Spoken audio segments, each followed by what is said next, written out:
Hello. The poem that I received was Edge by Sylvia Plath, and let's start off by first reading through the whole entire poem really quick. The woman is perfected. Her dead body wears a smile of accomplishment. The illusion of Greek necessity flows in the scrolls of her toga. Her bare feet seem to be saying, "We have come so far, it is over." Each dead child coiled a white serpent, one at each little pitcher of milk now empty. She has folded them back into her body as petals of a rose when the garden stiffens and odors bleed from the sweet deep throats of the night flower. The moon has nothing to be sad about, staring from her hood of bone. She's used to this sort of thing. Her blacks crackle and drag. Alright, so let's start by analyzing the title of this poem. It is called Edge, and whenever you think of the edge of something, it's usually near the end or at the end of a surface. And whenever I think of edge, I think of the edge of a cliff, which it's a good place for someone to commit suicide, as for whenever you jump off and you fall to the ground, you probably will die. Unless it's a very small cliff, which don't see many of those around. And even then, like if it's a small cliff, you'll fall on some rocks or something. Anyways, this could be related to Sylvia's Plath suicide, which she was at the brink of driving herself insane. Essentially, is what I'm gonna come together and conclude, and it will become more apparent as the analysis of this poem is revealed. All right. This poem, I believe, is very connected to Sylvia Plath and a lot of her life, I would say, because Sylvia Plath had two children and she was very depressed because of issues that she had, and I feel like her children definitely helped with that, or not helped with that. Her her children added to her depression and like wanting to kill herself because she was taking all this responsibility and not having any time for herself, except to write these poems. So yeah. Um. So looking at the structure of this poem, we see that a lot of the first lines in each couplet overhang the second line, except for in the fourth and eighth couplet. Now, this could resemble her hesitation to want to commit suicide, as whenever you're about to run off a cliff just like woo, and then like you stop, back up, like the first line does in the fourth and eighth couplet. It backs up to go behind the second line. It could also resemble an actual cliff, how the cliffs start off by an edge and then comes in and then like wraps back around at the end, sort of like an indent in a wall almost. So it's like a C and it's like cliff, and you jump off and you die. So yeah, that could also be why the fourth and eighth couplet are like that. Who knows? Who knows? Now, looking at the imagery of this poem, we see a lot of white imagery. Now, white here could mean pureness and birth and the new life of something. As milk is in this poem, it uses the word pitcher of milk, and as this poem is her last poem and references a lot of her past poems that she's written, it can be concluded that milk probably resembles the same or similar theme to as it did in Sonnet to Time, which was birth. So the white imagery in here, just to list off a couple examples before I go into analyzing this poem a little bit further. There's a toga, which we see right here in this line, Greek. Which whenever you think of Greek, you think of the buildings that, at least I think of the buildings that they built, which were mainly white. Right here we have the white serpent, again the milk, and then down here we have bones, there it is, bones, which are white. And then we also have the moon. Uh, the moonlight is white and pure. So now looking at this poem, line for line-ish, we have the woman is perfected. In society, uh, women are seen as this sort of perfect being, as if you look at magazines and models, they are the perfect thing that people always want to be. Like you always want to look like them, you always want to sort of be like them, like movie stars. People think that they're perfect, but if you look on newscasts and some news websites, you can see that they're not always perfect and they are sort of twisted. That's why perfection is bad, as it is in Munich Mannequins, which is another poem that Sylvia Plath wrote, how perfection is terrible.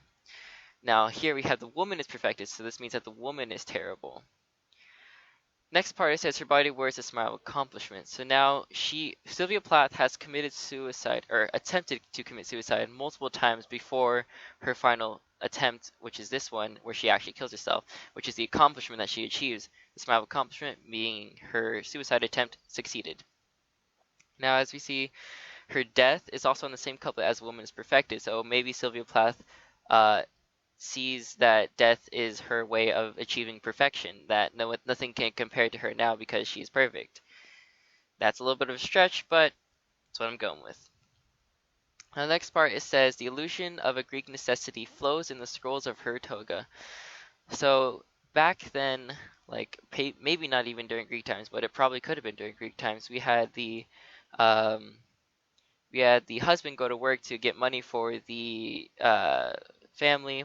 We had the wife stay home to take care of the children, take care of the house, take care of all the chores around the house, and then whenever the husband came home, take care of the husband. Now that's a lot of responsibility for someone to take, and I can see how that responsibility can like hit on somebody's mentality and make them go crazy and drive themselves insane because even with all that responsibility, like it's hard to manage at times because you might not be like, oh, I don't have time enough for this and I can't do that, and then your husband might get mad because he didn't get a sandwich that day, and you're just like, well, sorry, and then you move on with your life, and he beats you for an hour, and you're just like, well, that's my life.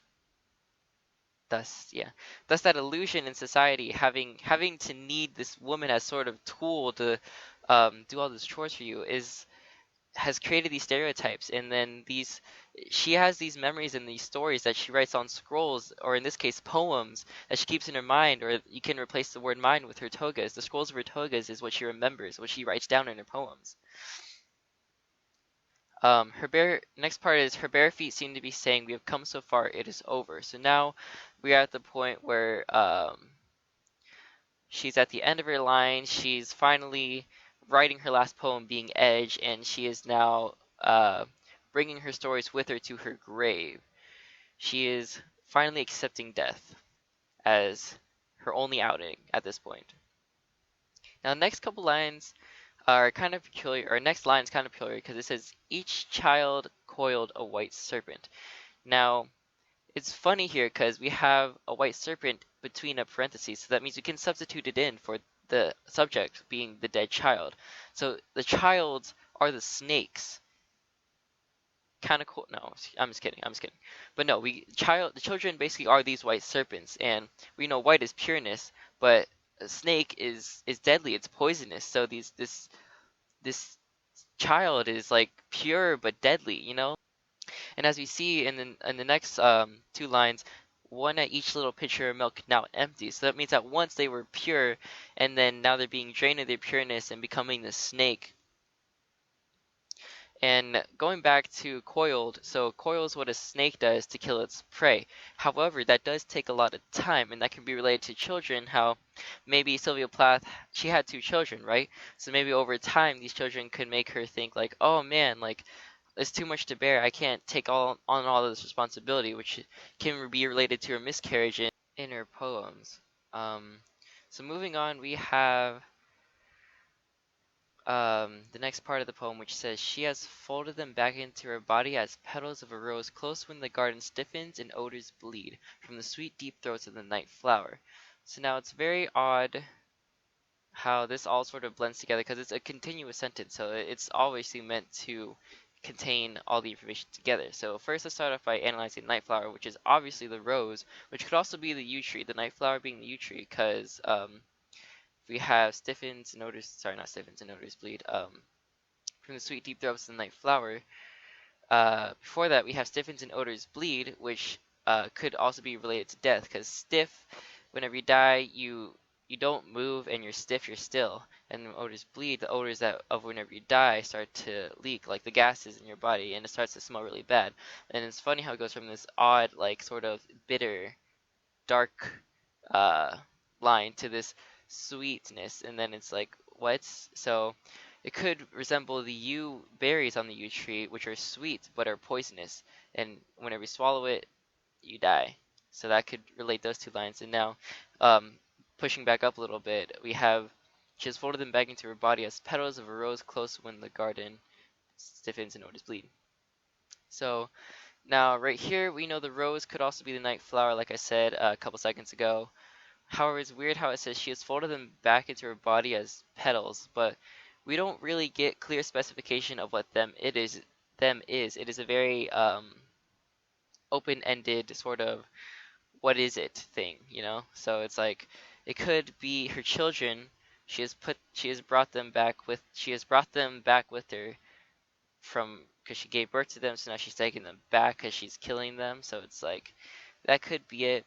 But what I believe it is she is folding back her memories of her life. Like all her poems she's written, she's going through them, she's analyzing them again, she's reading through them, remembering all the things and that she's been through. And then she's collecting all these poems that she's folding back into her body, and then she's writing it down on the poem, The Edge. This Edge poem is a compilation of all of her poems because we see multiple references to her poems. Just right off the bat, we have the moon and the yew tree, like I said multiple times. The yew tree could be the night flower. The moon is obviously in this line right here where it says the moon, which they both resemble, respectively, the father and the mother.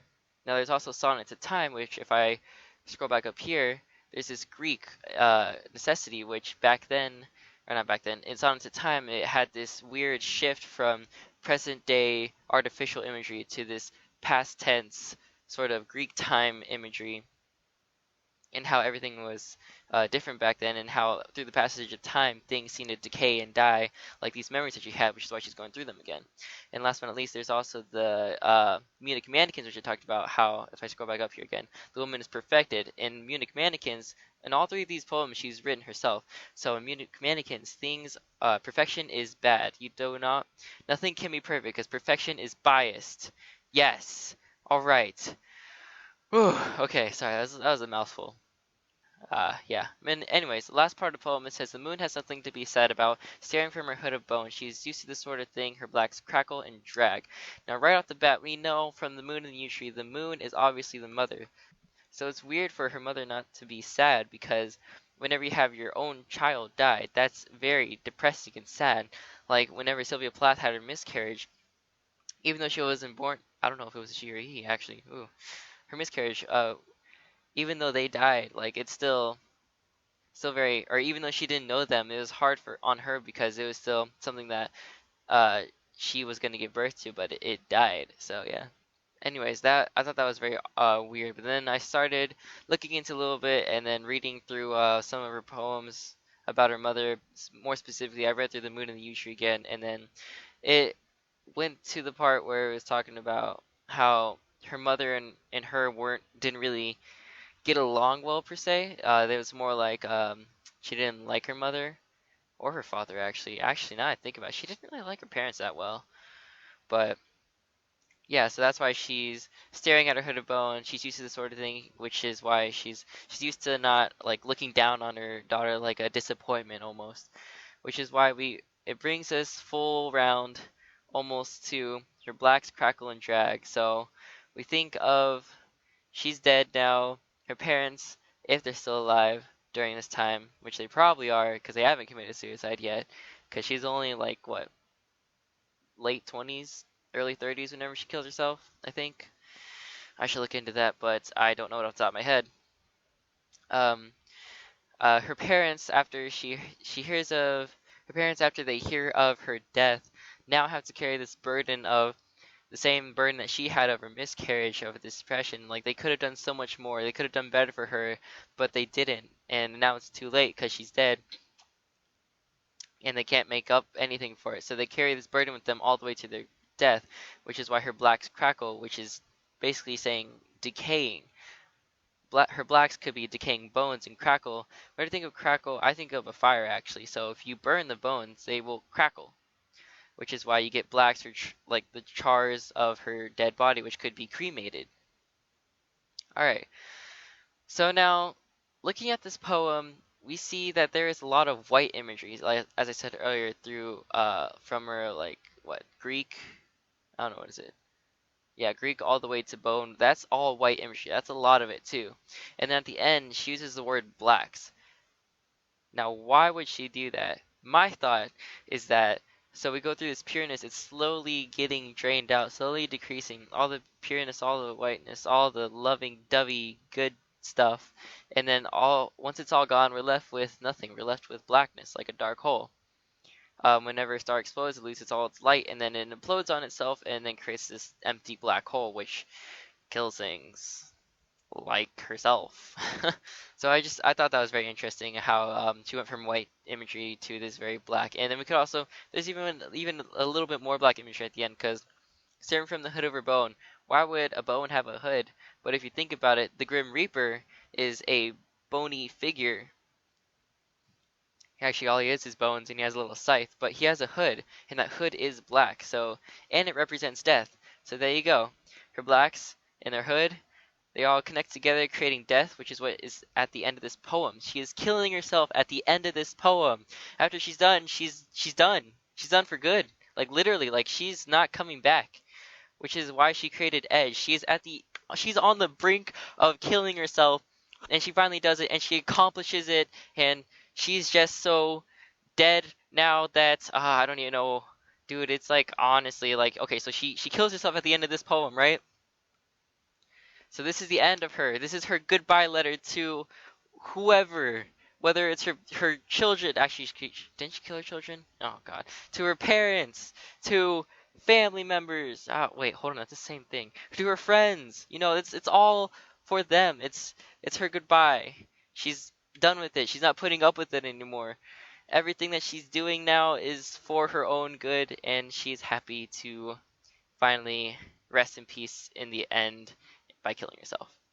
Thank you. That's just a theory, though, a literary theory. Thanks so much for listening. I'm surprised you stayed this long, but it's your job to grade this, so enjoy. Deuces.